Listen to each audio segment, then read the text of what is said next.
Hi friends, आज के session में हम लोग बात करने वाले हैं चार्ज के डिस्ट्रीब्यूशन के बारे में। चार्ज डिस्ट्रीब्यूशन क्या होता है? तो इससे पहले वाले क्लास में हम लोग देखे थे कि यदि किसी बॉडी पर आवेश क्रिएट करना है, यानी आवेशित करना है, कोई बॉडी को, न्यूट्रल बॉडी को आवेशित करना है, तो आवेशित करने का तरीका हम लोग देखे थे, अलग अलग तरीका देखे थे। वाई फ्रिक्शन द्वारा, वाई इंडक्शन द्वारा, वाई कंडक्शन द्वारा देखे थे। तो यदि हम कोई बॉडी को यदि चार्ज कर रहे हैं तो उस बॉडी पे जो चार्ज क्रिएट हो रहा है, चार्ज उत्पन्न हो रहा है, तो चार्ज का जो डिस्ट्रीब्यूशन है किस प्रकार से हो सकता है। तो मान लिया जाए कि कोई बॉडी है, चार्ज का डिस्ट्रीब्यूशन जो होता है मेनली बॉडी में कितनी तरीका से हो सकता है।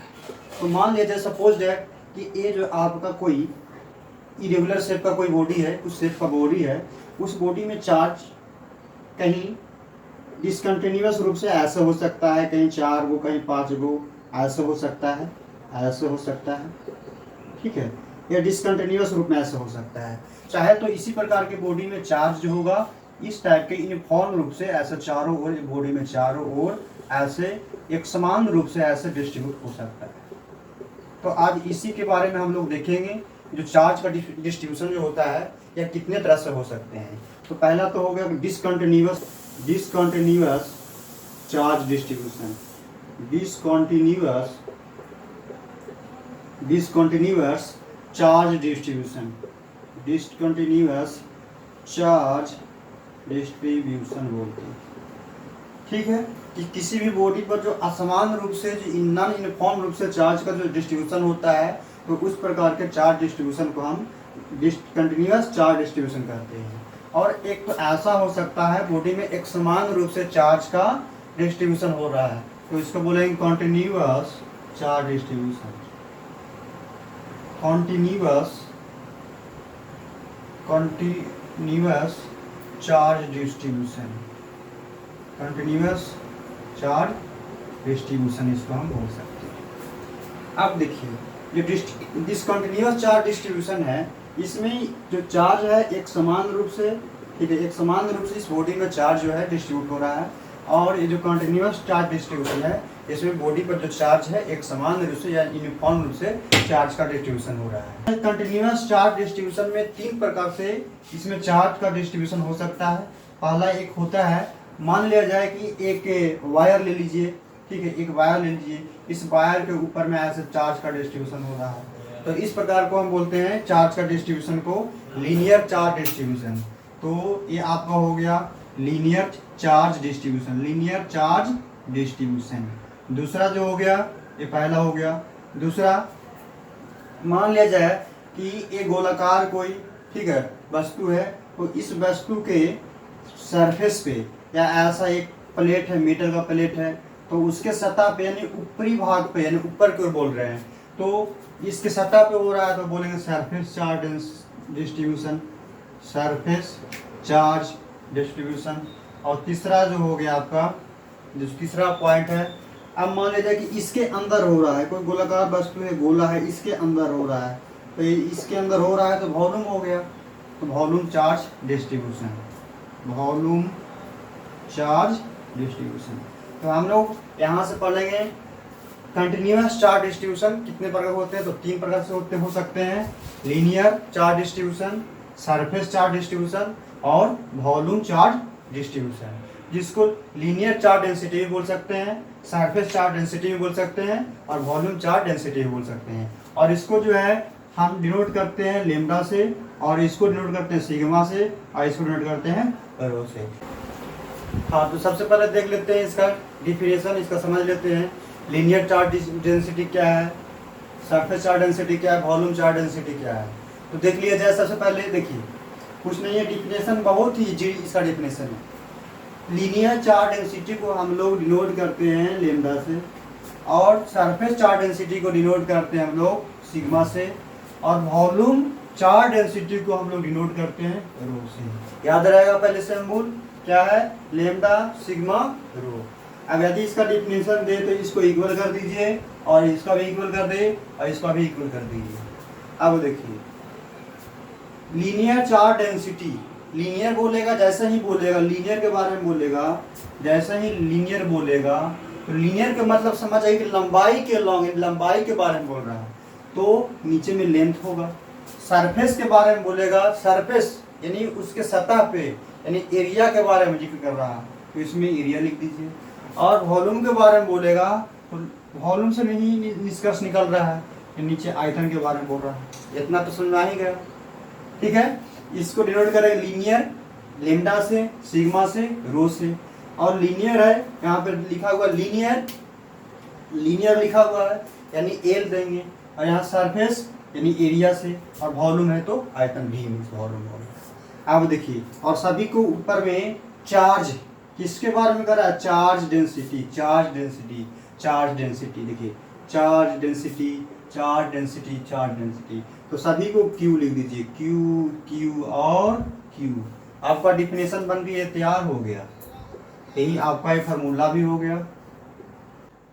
तो डिफिनेशन आप लोग कैसे लिख सकते हैं, charge per unit length, charge per unit length is called linear charge density, charge per unit area is called surface charge density, और charge per unit volume is called volume charge density. यानी इसमें कोई भी body पर charge के बारे में बोलेगा तो यहाँ पर हम लिख सकते हैं charge per unit, charge per unit length, charge per unit length is called linear charge density. It is denoted by किससे डिनोट करते हैं भाई, तो लेमडा से। इसका यूनिट देख लिया जाए तो चार्ज का यूनिट क्या होता है, कूलम, और लेंथ का क्या, मीटर, तो ये हो गया coulomb per metre, coulomb per metre. अब देखिए इसका यदि सिंबल देखा जाए, इसका थोड़ा एग्जांपल के तौर पर देख लिया जाए कि मान लिया कि ये वायर है और वायर पे ये चार्ज होगा plus plus plus plus plus ऐसे प्रेजेंट होगा, तो आपका ये हो गया लीनियर चार्ज डेंसिटी। इसका डायमेंशन फार्मूला भी देख लेते हैं जस्ट। अच्छा, अब इसका देख लिया जाए डिफिनेशन, क्या लिखेंगे, charge per unit surface area, charge या charge present of the body per unit surface area, charge present on the body per unit surface area is called surface charge density.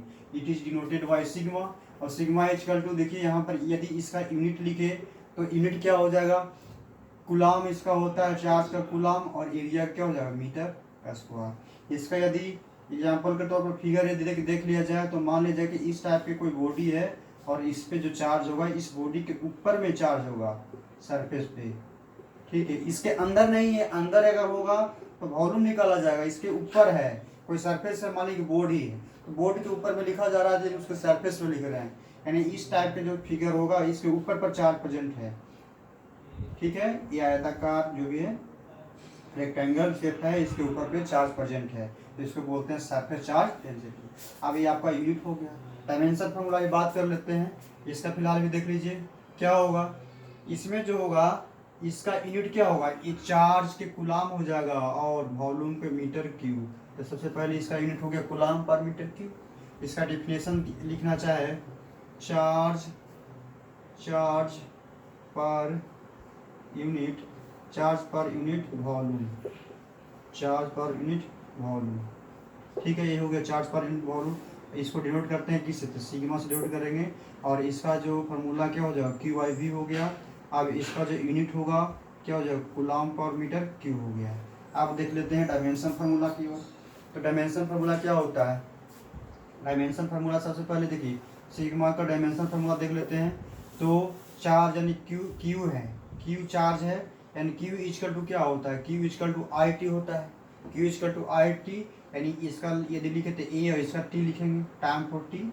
अच्छा, तो ऊपर में हो गया ए टी आपका हो गया, और नीचे में लेंथ एल के क्यू, तो क्या लिख सकते हैं, ए टी और L minus three, A T L minus three.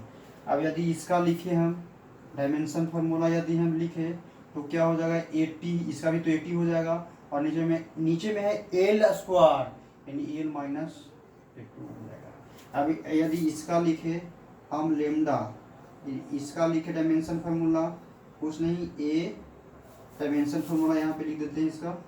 Dimension formula lambda का हो गया डायमेंशन फार्मूला ATL-1, थोड़ा सा इसका डिफरेंस है। और ये जो तीनों टर्म है बहुत ज़्यादा इम्पोर्टेंट है, ये पूछा जाता है, तो याद रख लीजिएगा। लीनियर चार्ज डेंसिटी को हम लेमडा से, सरफेस चार्ज डेंसिटी को सिग्मा से, और वॉल्यूम चार्ज डेंसिटी को रो से डिनोट करते हैं। इसका फार्मूला ये हो गया QYL हो गया, QYA हो गया और QYV हो गया।